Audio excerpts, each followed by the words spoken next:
السلام عليكم ورحمة الله وبركاته. الحمد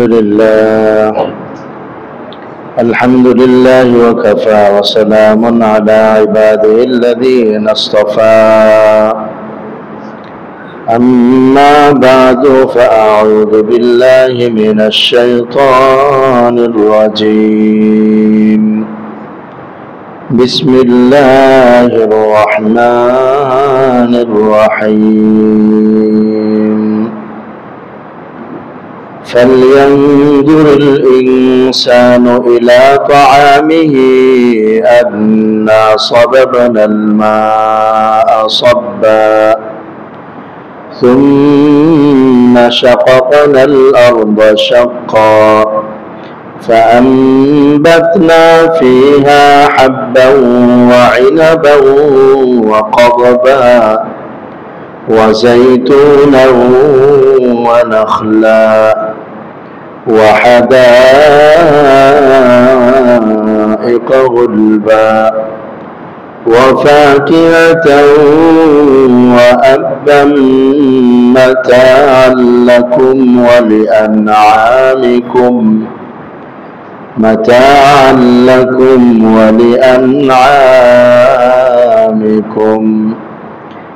آمنت بالله صدق الله مولانا العظيم وصدق رسوله النبي الأمي الكريم ونحن على ذلك من الشاهدين والشاكرين والحمد لله رب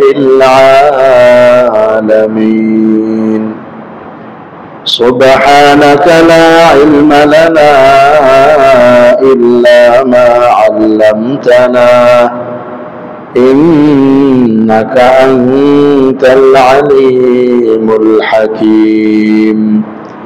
اللهم صل على محمد وعلى آل محمد كما صليت على إبراهيم وعلى آل إبراهيم إنك حميد مجيد. اللهم بارك على محمد وعلى آل محمد كما باركت على إبراهيم وعلى آل إبراهيم إنك حميد مجيد. محترم ইমানি দ্বীনি ভাইরা, আল্লাহ রাব্বুল আলামিনের দরবারে অসংখ্য অগণিত শুকর, যিনি আমাদেরকে এশারের নামাজের পর কোরআনুল কারীমের ভালোবাসা বুকে নিয়ে কোরআনী মজলিসে বসার তৌফিক দান করেছেন। শুকর আদায় করি আলহামদুলিল্লাহ।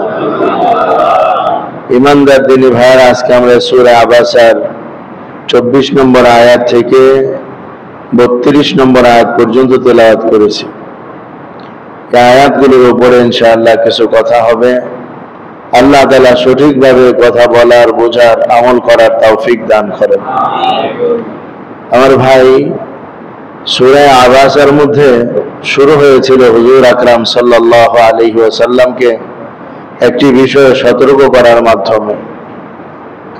যে সূরার মধ্যে তাওহীদ, রিসালাত, আখিরাতের আলোচনা খুবই সংক্ষিপ্ত আকারে এবং বিশেষভাবে মানুষের শুরু এবং শেষ, কিভাবে মানুষ অস্তিত্ব আসলো, মানুষ কোথায় যাবে এবং দুনিয়ার এই জীবনটা মানুষের কিভাবে চলবে, এই সব কিছু এত সুন্দরভাবে অল্প কথার মধ্যে আল্লাহ তাআলা আমাদেরকে জানায়া আল্লাহ তার তাওহীদ এবং একাত্মবাদের দাওয়াত দিচ্ছেন, আমাদেরকে স্মরণ করায়া দিচ্ছেন যে তোমার এই জিন্দেগি ক্ষণস্থায়ী জিন্দেগি, তোমার সামনে কত ধরনের খাবার আমি তৈরি করতেছি, যে খাবারের গাছ তুমি লাগিয়ে থাকো, সেখান থেকে খাদ্য তৈরি হয়, তারপরে আবার এই গাছকে তুমি কেটে আগুনে জ্বালিয়ে পুড়ে ছারখার করে দাও। তো দুনিয়ায় যত প্রাণী আছে সমস্ত প্রাণীর জীবন একরকমই।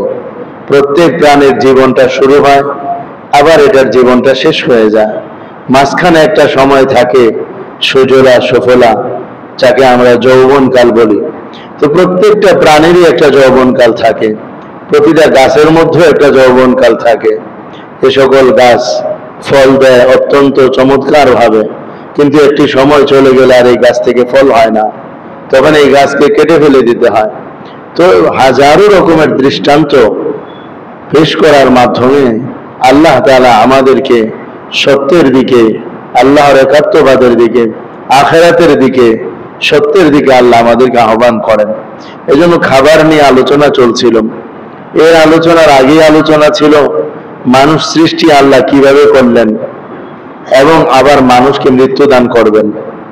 মানুষকে সৃষ্টি করলেন আল্লাহ মাটি দ্বারা, পানি দ্বারা, এবং কাদা মাটি, আঠালো মাটি, ঠনঠন করে এমন মাটি, পোড়া মাটি, বিভিন্ন ধরনের কথা আগে পেশ করা হয়েছিল। এরপর আবার মানুষকে মৃত্যু দিবেন সেটাও বলা হলো। এখন জীবন আর মৃত্যু, এই দুইয়ের মাঝখানে মানুষের জীবনটা কিভাবে চলবে, মানুষ কিভাবে নিজেরা বেঁচে থাকবে, তার সবচেয়ে বড় বাঁচার যে উপাদান সেটা হলো তার খাদ্য, তার খাবার।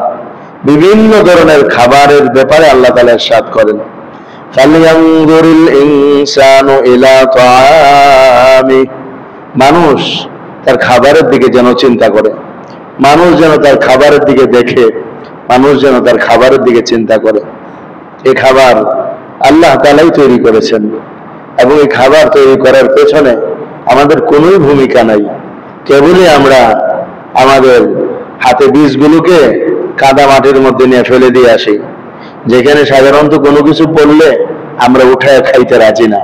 এমনকি নিজের ঘরের ফ্লোরে পড়লেই তো আমরা খাই না। এতটা কি বলবো, এতটা আমাদের মধ্যে যে আমরা নিজের ভালো জিনিসটাই খেতে চাই না। আবার কাদার মধ্যে ফেলে দিয়ে আসলে ওটাকে আমরা কেউ খেতাম? কিন্তু এমন এক জায়গা থেকে আল্লাহ তাআলা এত সুন্দর খাবার আমাদের জন্য তৈরি করতেছেন। আল্লাহ তাআলা কত বড় বানানোওয়ালা, কত বড় কুদরতওয়ালা, কত বড় হিকমতওয়ালা, যিনি আমাদের অপছন্দের একটা জায়গা সেখান থেকে পছন্দের জিনিস তৈরি করতে পারেন। তো আল্লাহ তাআলা ওটার দিকে আমাদের চিন্তা দিচ্ছেন, আমাদের ভাবার জন্য বলতেছেন, ফালইয়ানজুরিল ইনসানু ইলা তাআমি। মানুষ তার খাবারের দিকে চিন্তা করুক। আন্না সাবাবানাল মাআ সাব্বা, এর উপরে আমি তো মুষলধারে পানি বর্ষণ করি, আমি পানির ব্যবস্থা আমি করি। যদি আল্লাহ তাআলা কুদরতি পানির ব্যবস্থা না করতেন, আমাদের নিজেদের সঞ্চয়ের পানি দ্বারা এই খাবারের ব্যবস্থা হওয়া বড় কঠিন হয়ে যেত। কোন গাছ পানি লাগে না? সব গাছের গোড়ায় কোনো না কোনো রকমের পানি লাগে। যে মরুভূমি, আরবের মরুভূমি, যেখানে পানির কোনো পাওয়া যায় না পানি, সেখানেও আল্লাহ তাআলা বৃষ্টির মাধ্যমে গাছের গোড়ায় পানি দিয়ে দিতেছেন। তো সেটা আল্লাহ পাক তার কুদরতের দ্বারাই করতেছেন। এই জন্য বলেন, আন্না সাবাবানাল মাআ সাব্বা, আমি এর গোড়ায় পানি ঢেলে দেই, আমি পানি ঢালার ব্যবস্থা করি। সুম্মা শাকাকনাল আরদা শাক্কা, অতঃপর আমি জমিনকে বিদীর্ণ করি, সেটাকে বিদীর্ণ করে আমি সেটাকে বের করি। তো এই যে জমিন কত শক্ত, তো এই জমিন থেকে কত চমৎকার ভাবে একটা চারা বের হয়ে আসতেছে।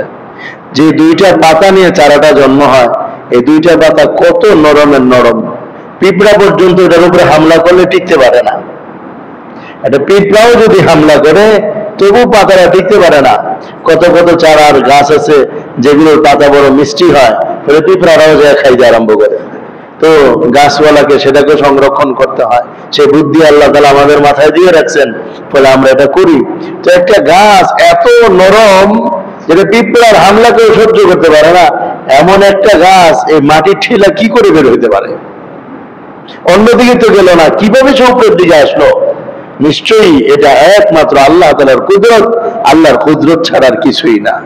বস্তুবাদীর বিশ্বাসী লোকেরা যতই বলে যেগুলো প্রাকৃতিক ভাবে তৈরি হয়, মুজাহিদ আজম শামসুল হক ফরিদপুরি রহমাতুল্লাহ আলাইহি বলতেন, আরে প্রাকৃতির একজনও স্রষ্টা আছে।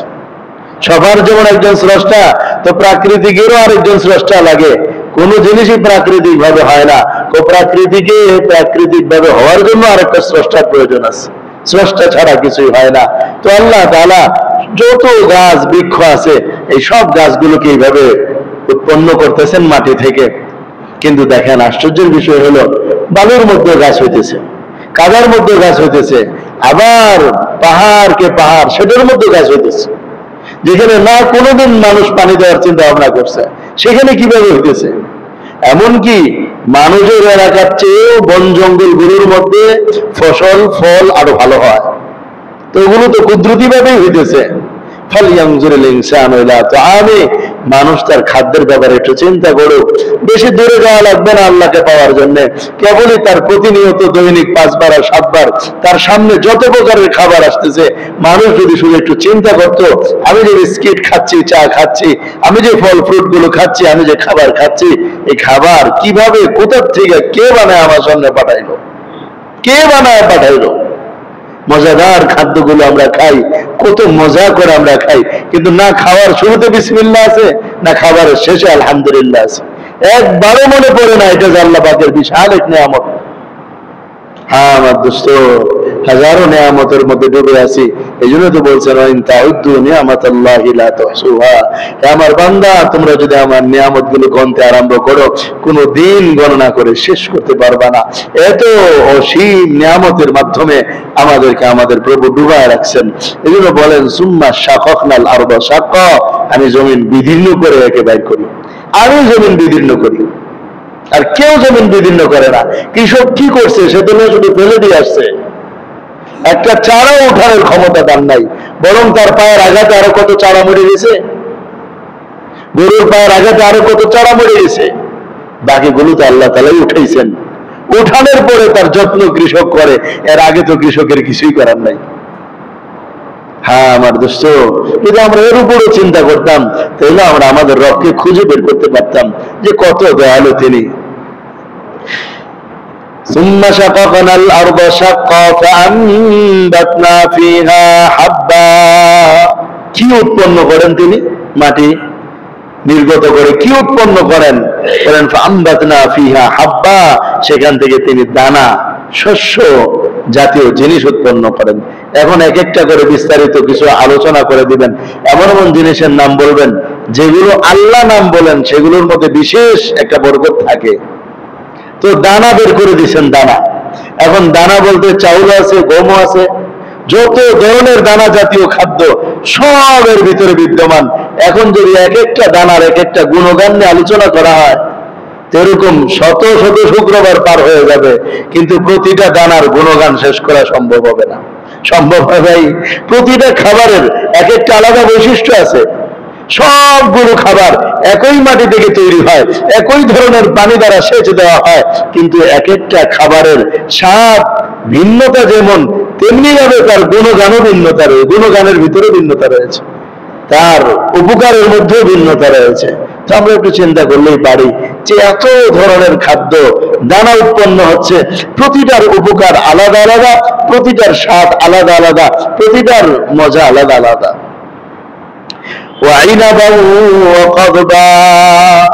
আর কি উৎপন্ন করেন? আইনাবুন মানে আঙ্গুর, তিনি সেই মাটির মধ্যে আঙ্গুর উৎপন্ন করেন। আঙ্গুর একটা শক্তিশালী খাবার, শক্তিশালী একটা ফলের নাম আঙ্গুর। ডাক্তারদের বক্তব্য হলো ফরমালিন মুক্ত আঙ্গুর যদি হয়, বেশি করে খাইতেও কোনো দোষ নেই। আর ফরমালিন যুক্ত আঙ্গুর যদি হয়, তাহলে এটা খাওয়া বিষ তুল্য। কিন্তু এত সব বিষ খাইয়াও তো আমরা বেঁচে রয়েছি। আমরা যা খাই সবই তো এই ফরমালিন দেওয়া, তারপরেও তো আল্লাহ তাআলা আমাদেরকে বাঁচায় রাখতেছেন। তো এটা কত একটা শক্তিশালী খাবার, আইনাবুন আঙ্গুর।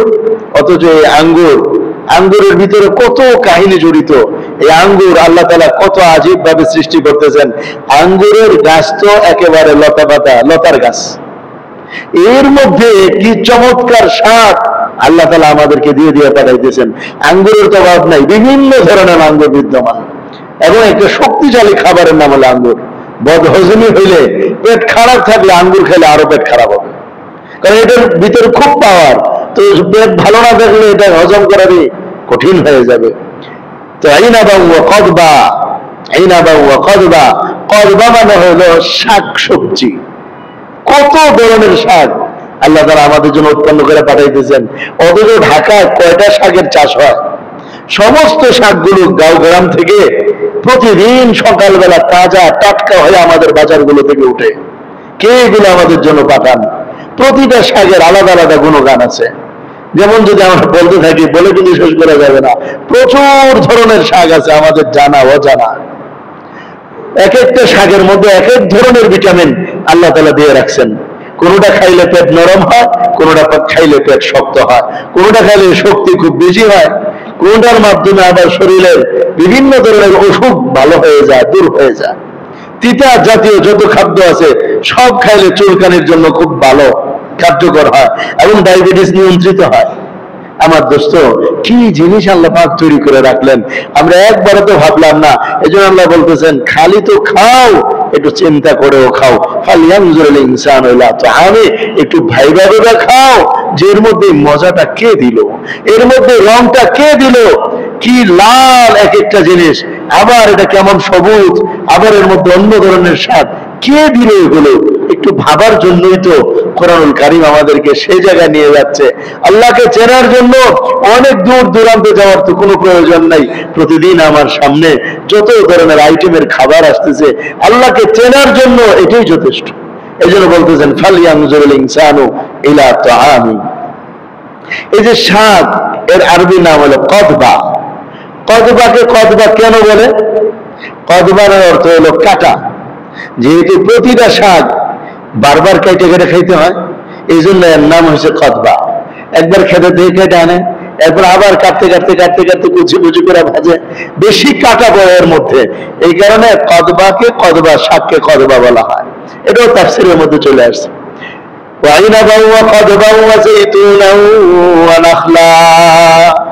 আর কি উৎপন্ন করেন তিনি আমাদের জন্য? তিনি আমাদের জন্য উৎপন্ন করেন জাইতুন এবং নাখলা মানে খেজুর। জাইতুন ওয়াত্তিনি ওয়াজ্জাইতুনি ওয়া তুরি সিনিন। তো এখানে আল্লাহ পুরা জাইতুনের বিবরণ দিয়েছেন। জাইতুন এমন একটা ফল যেটা আমাদের দেশের জলপাইয়ের মতো, কিন্তু জলপাই না, জলপাইয়ের মতো একটা ফল, এটার নাম জাইতুন। জলপাই অনেক বড় হয়, জাইতুন আরো ছোট হয়। বাজারে জাইতুন কিনতে পাওয়া যায়। জাইতুনের জন্য সবচেয়ে বিখ্যাত হলো জাইতুনের তেল। জাইতুনের তেল এতটা উপকারী ফ্যাট তৈরি করে, ক্ষতিকর কোনো ফ্যাট তৈরি হয় না জাইতুনের তেলে। অর্থাৎ জাইতুনের তেল খাইলেও চর্বি হবে, কিন্তু সেই চর্বি ক্ষতিকর না, এটা উপকারী চর্বি। ওরকম চর্বি হবে না যে একদম পেট মোটা হয়ে বড় হয়ে ড্রাম হয়ে যেতেছে, এরকম হবে না। বরং একটা উপকারী চর্বি তার ভিতরে তৈরি হবে, যেটা শরীরের জন্য অত্যন্ত ভালো। আমাদের নবীজি সাল্লাল্লাহু আলাইহি ওয়াসাল্লামের খাবার ছিল জাইতুনের তেল এবং রুটি মিলে ওনারা খেতেন। এখনো আরবের মধ্যে এটা আছে। আমাদের দেশে আলহামদুলিল্লাহ অনেক জায়গায় এরকম অনেক মানুষ খান জাইতুনের তেল এবং খাবার। তো জাইতুনের তেল এটা খাবারের জন্য অত্যন্ত উপকারী, এর উপর আর তেল নাই। কারণ কুরআনুল কারীমে এই তেলের নাম বলে দিয়েছে তিনি ওয়া জাইতুন। তিন একটা ফলের নাম, যেটা হাজী সাহেবরা আনে, একবারে আমাদের দেশে শুটকি মাছের মতো হয়ে থাকে। ওটাকে একদম পিষা তারপরে রশির ভিতরে ভরা অথবা কভারের ভিতরে ভরে নিয়ে আসে। তো এটা একটা উপকারী ফল, আর এটা হলো অনেক উপকারী তেল। সবচাইতে উপকারী তেল জাইতুনের তেল, যেটাকে আমাদের এখানে অলিভ অয়েল বলা হয়, অলিভ অয়েলের তেল। এটার গুণগানের কোনো অভাব নাই। খাবারও রান্না করে খেলে অত্যন্ত সুস্বাদু হয়, এবং এই তেল শরীরের মধ্যে লাগাইতে থাকলে স্কিন অর্থাৎ চামড়া আস্তে আস্তে সুন্দর হতে থাকে। কালো মানুষ লাগাইয়া দেখেন সুন্দর হয়ে যাবেন। এই তেলের বৈশিষ্ট্য এটা। এমনকি মহিলাদের পেটের মধ্যে যে দাগগুলো পড়ে সন্তানের কারণে, ওই তেল ব্যবহার করলে দাগ আস্তে আস্তে মিশে যায়। এবং যে কোনো শরীরের অসুখ বিসুখের ক্ষেত্রে জাইতুনের তেল অত্যন্ত উপকারী তেল। এজন্য আমরা পারলে ওই তেল ব্যবহার করবো ইনশাআল্লাহ। আল্লাহ কোরআনের মধ্যে যেটার কথা বলে এটা খুব ভালো, কিন্তু আমাদের দেশে সবচেয়ে ভালো হলো সয়াবিন তেল। এটা আমাদের দেশে সবচেয়ে ভালো, দাম কম। এটা যে যত পারে কিনা খায়, যতই বলা এটা বাদ দেখ, ডাক্তাররা তো বলে যে সয়াবিন আর খান দেন না, কিন্তু মানুষ সয়াবিনই খেয়ে থাকে। কেন? সয়াবিনের মধ্যে এটা আছে ওটা আছে, কিন্তু এটা তো ভালো করে আমাদের সামনে আসতেছে না। যদি আসতো তেল উপকার হইতো, আল্লাহ ভালো জানেন, কিন্তু জাইতুনের তেলের কোনো বিকল্প নাই। এই জন্য আমরা যদি পারি এই তেল ব্যবহার করতে পারি এবং এই নিয়তে ব্যবহার করবো। আল্লাহ কোরআনের মধ্যে বলছেন এর মধ্যে বরকত আছে। এর মধ্যে কি আছে ভাই? বারাকা আছে। আল্লাহ আমাদের বরকত গ্রহণ করার তৌফিক দান করেন। অনেক অনেক লাভ এই তেলের ভিতরে দেওয়া আছে। এই জন্য আমরা এখন তো সহজ হয়ে গেছে, গুগলে সার্চ করলেই যত লাভ আছে চলে আসবে। জাইতুন তেলের উপকারিতা, দেখুন যে বহু উপকারিতা আমার আপনার সামনে চলে আসছে। নাখলুন মানে খেজুর। খেজুর একটা এমন একটা ফল যে ফলের মধ্যে কোনো গ্রান নাই, কিন্তু এত বেশি মিষ্টি, চিনির চেয়েও বেশি মিষ্টি খেজুরকে আল্লাহ বানাইছেন। আর এটার এত শক্তি, এই খেজুর আমাদের সাহাবায়ে কেরাম কি খাইতেন? খেজুরে তো খাইতেন, 2-3টে খেজুর দিয়ে দিন পার করে ফেলতে পারতেন। কারো শরীরে এরকম অত্যাধিক চর্বি জমতো না তাদের। খেজুর এবং জমজমের পানি অথবা নরমাল পানি, এটাই তাদের খাবার হিসেবে যথেষ্ট হয়ে যেত। এই জন্য খেজুর খুবই উপকারী বিষয়। হাদিস শরীফের মধ্যে আজওয়া খেজুর সম্পর্কে ফজিলত আসছে। বুখারী শরীফের হাদিস, যে ব্যক্তি প্রতিদিন সকালবেলা 7টা আজওয়া খেজুর খাবে, ওই দিন তাকে কোনো জাদু স্পর্শ করবে না। কটা খেজুর ভাই? আজওয়া খেজুর। আজওয়া খেজুর চিনি আমরা, একেবারে কালো যে খেজুরটা আছে ওটাকে আজওয়া বলে। মদিনা শরীফের বিখ্যাত খেজুর, আরবের বিখ্যাত খেজুর আজওয়া খেজুর, এটার দাম বেশি হয়। তো ওই খেজুর 7টা প্রতিদিন সকালে যদি কেউ খায়, তাহলে জাদুকরের জাদু তার উপর অকার্যকর হয়ে যাবে। তো খেজুরের ভিতরে এত বড় একটা ফায়দা রয়ে গেছে। এছাড়াও পুরুষের শক্তি, নারীর শক্তি, গায়ের শারীরিক শক্তির জন্য খেজুর অত্যন্ত উপকারী জিনিস। যদি পারা যায় প্রতিদিন সকালে কয়েকটা খেজুর খায় নিলে এটা স্বাস্থ্যের জন্য অনেক ভালো। আর যাদের ডায়াবেটিস বেশি, ডাক্তারকে জিজ্ঞেস করে খাওয়া উচিত কি পরিমাণ খাওয়া যাবে। হুজুরের মাসলা শুনে গিয়ে খাওয়া শুরু করলে পরে আবার বেডিং এ শুয়ে থাকলে আমার কোনো দোষ নাই ভাই, ডাক্তারের কাছে জিজ্ঞেস করে নেওয়া উচিত যে কি পরিমাণ খেজুর একজনকে খাওয়া যাবে। وزيتونا ونخلا وحدائق غلبا। হাদাইক মানে হলো বাগান, বাগিচা, বন।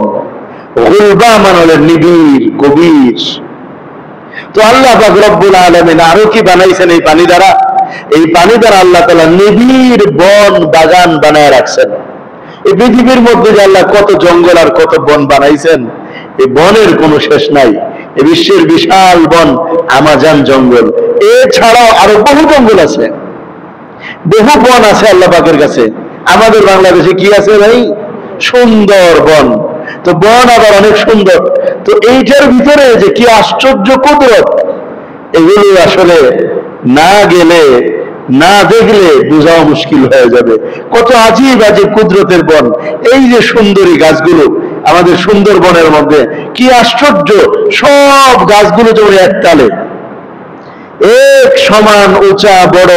আবার হরিণ তার পাতাগুলো খাওয়ার কারণে আবার মনে হয় যে এগুলো কেটে কে যেন ছেটে সমান তালে করে রাখছে। আজীব আজীব করবার বলে আল্লাহ তাআলা এত চমৎকার করে বানায় রাখছেন বন জঙ্গল গুলোকে। কিসের জন্য বানাইছেন আল্লাহ সামনে আয়াতের মধ্যে এগুলো সব বলে দিবেন কি জন্য বানাইছেন। এরকম অনেক বন আল্লাহ তাআলা তৈরি করে রাখছেন, যে ঘন পাতা বিশিষ্ট বন। কারণ মানুষের বৈচিত্র্য, রুচির অনেক বৈচিত্র্য আছে। এক একজন এক একটাকে পছন্দ করে।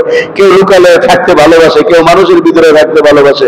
কখনো বা মনের রিফ্রেশমেন্টের জন্য মানুষ আবার কখনো কখনো দূর দূরান্তে এবং এই বন জঙ্গলে ঘুরতেও পছন্দ করে। তো এগুলো সবই আল্লাহ মানুষের জন্য বানায় রাখছেন। এরপর আল্লাহ বলেন ওয়াফাকিহাতাও ওয়া আব্বা।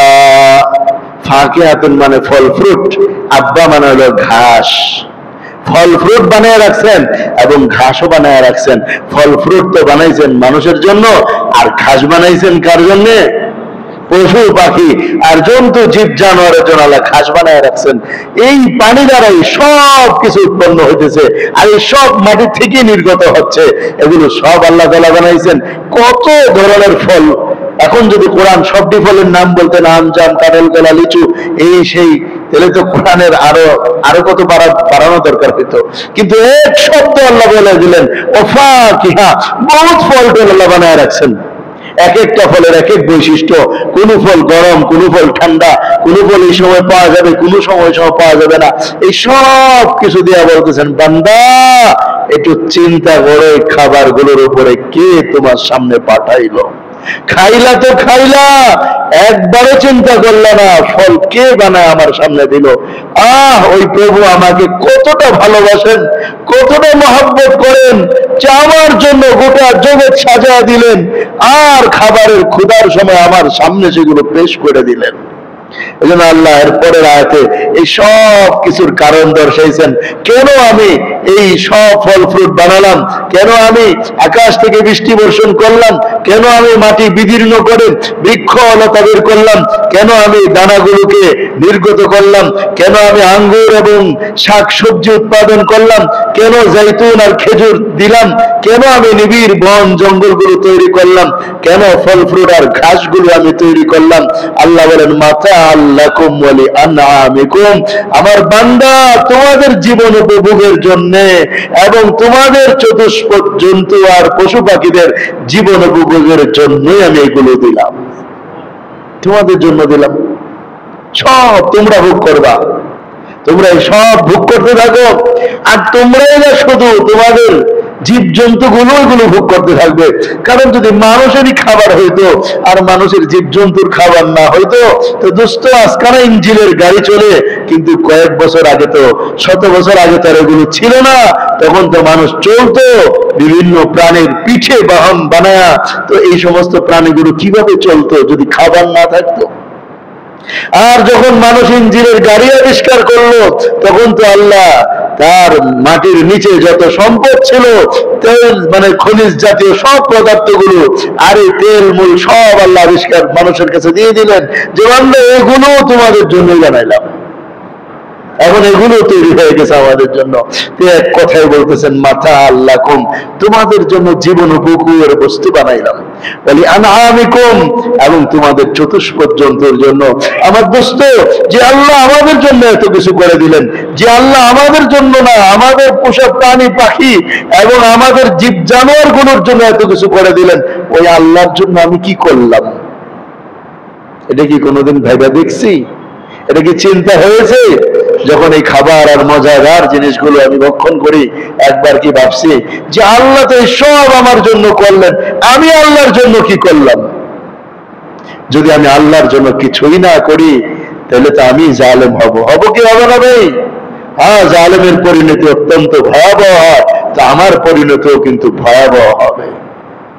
আল্লাহ যিনি আমাকে এত কিছু দিলেন, আমি আল্লাহর জন্য একটা সেজদা দিতে রাজি না, আমি আল্লাহকে আল্লাহ বলে স্বীকার করতে রাজি না, আমি আল্লাহর হুকুমকে মানতে রাজি না, আমার জীবনে আল্লাহর বিধানকে আমি আনতে রাজি না।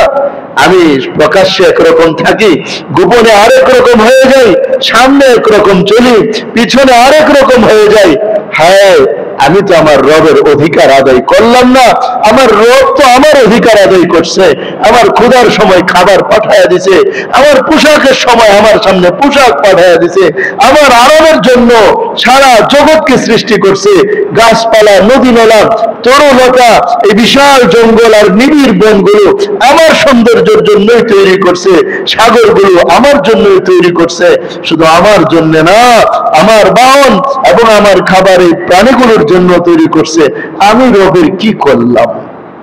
আমার রব যদি আমার জন্য এত কিছু করে থাকে, আমি আমার রবের জন্য কি করলাম?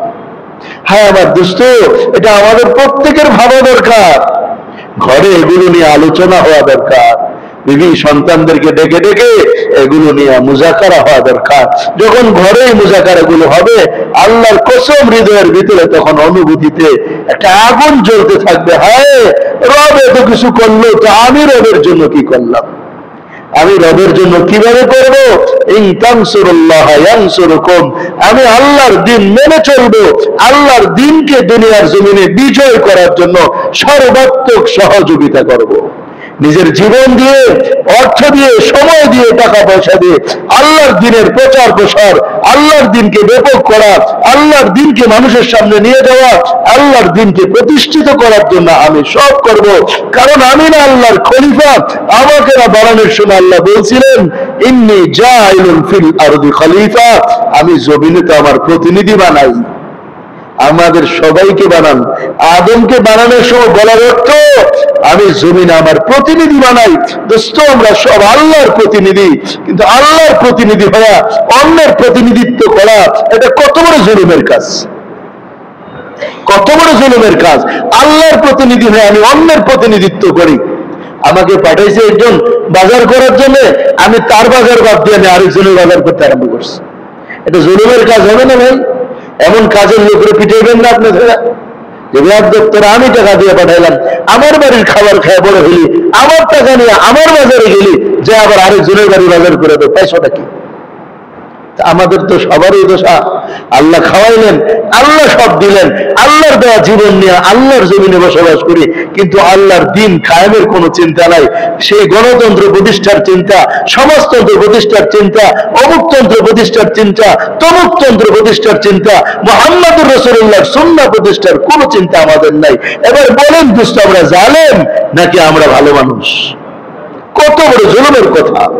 আল্লাহটা খাই, কিন্তু আল্লাহর ব্যাপারে কোনো ফিকির নাই। এই জন্য আমার দুষ্ট, আল্লাহর ব্যাপারে ফিকির করবো তো ইনশাআল্লাহ। আল্লাহর ফিকিরের ফিকির এক নম্বরে নিজেকে চালাবো আল্লাহর হুকুম মতো। 2 নম্বরে অন্যদেরকেও চালানোর চেষ্টা করব। যারা কাজ করে তাদের কাজে অগ্রসর করার চেষ্টা করব ইনশাআল্লাহ।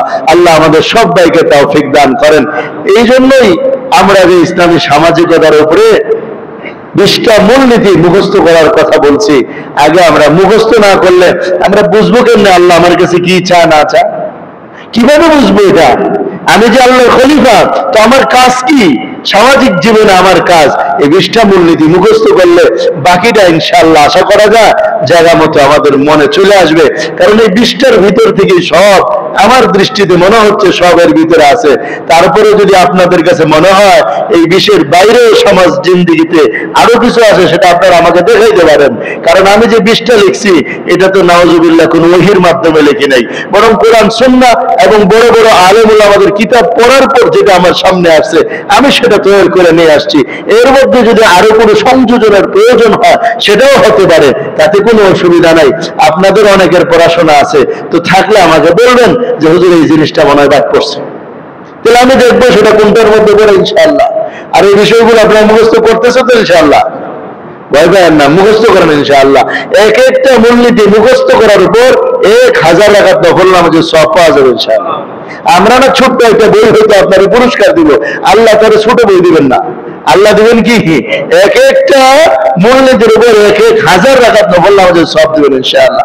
এবং দেখেন, আমরা যদি আমাদের সামাজিক জীবনের এই ইলম, এই জ্ঞান, এই বিদ্যার চর্চা করি, তাহলে আমাদের সমাজে ইলমে দ্বীনের প্রচার প্রসার হবে এবং প্রত্যেকটা মানুষ নিজের জীবনটাকে সাজানোর চেষ্টা করার সুযোগ পাবে। না শিখলে চেষ্টাটা হবে কিভাবে? এই জন্য ইনশাআল্লাহ আগামী এই মাসের 20 তারিখ শুক্রবার বাদ জুমা মুখস্থ শোনা হবে। আমাদের বিশেষ করে যুবক ভাই যারা আছে তারা প্রত্যেকেই 20টা মুখস্থ করার চেষ্টা করবে ইনশাআল্লাহ। আর আমাদের বয়স্ক মুরব্বীরা যারা আছেন 20টা শুনে ভয়ে চলে যায় না যে আমরা কি 20টা পড়তে পারবো না, গামুকের সেই বয়স আছে নাকি? তো আপনারা 10টা শোনাবেন। 10টা পারবেন ইনশাআল্লাহ? যদি না হুজুর 10টাও পারবেন না, আমাদের বাড়িতে সব সাজা হয়ে গেছে, এগুলোকে ওইভাবে পড়ার বয়স আসেনি, তাহলে আপনারা 2টা শোনাবেন সংক্ষিপ্ত ব্যাখ্যা সহকারে। এবার তো সহজ হয়েছে ভাই, 2টা শোনাবেন সংক্ষিপ্ত ব্যাখ্যা সহকারে। দেখেন, এক হাদিসের মধ্যে আল্লাহ নবী বলছেন, কোন আলিমান, হয় তুমি আলিম হও, আও মুতাআল্লিমান, আন্নালে ছাত্র হও, আও মুহিব্বান, আন্নালে আলিমের মহব্বতকারী হও, আও মুস্তামিআন, অথবা আলিমের বয়ান শ্রবণকারী হও, ওয়ালা তাকুনুল খামিসা, পঞ্চমটা হয় না। মানে পঞ্চমটা কি? তুমি ইলম এবং আহলে ইলম, আলেমদের প্রতি বিদ্বেষ পোষণকারী হয় না। তো আপনারা আলোচনা শোনার মাধ্যমে সবাই তো শ্রোতা তো হয়েছেন আলহামদুলিল্লাহ, এখন ছাত্রটাও হয়ে যান। এটা ছাত্র হলেন না, যেটা পড়া দিলাম এটা মুখস্থ করে আসবেন, আলহামদুলিল্লাহ সবাই ছাত্র হয়ে গেলাম আমরা। তো ছাত্র হয়ে যাওয়া এটার মর্যাদা অনেক বেশি। আল্লাহ আমাদের সবাইকে তৌফিক দান করেন। ওয়া আখিরু দাওয়ানা আলহামদুলিল্লাহি রাব্বিল আলামিন। অল্প সময় জিকির করি। আর আমাদের মহিলাদের যে বয়ানটা হয় 6 নম্বর বিল্ডিংয়ে, এটা ইনশাআল্লাহ আগামী শনিবার বাদ মাগরিব, আগামী শনিবার বাদ মাগরিব ইনশাআল্লাহ। প্রতি ইংরেজি মাসের 2য় শনিবার বাদ মাগরিব হয় ইনশাআল্লাহ।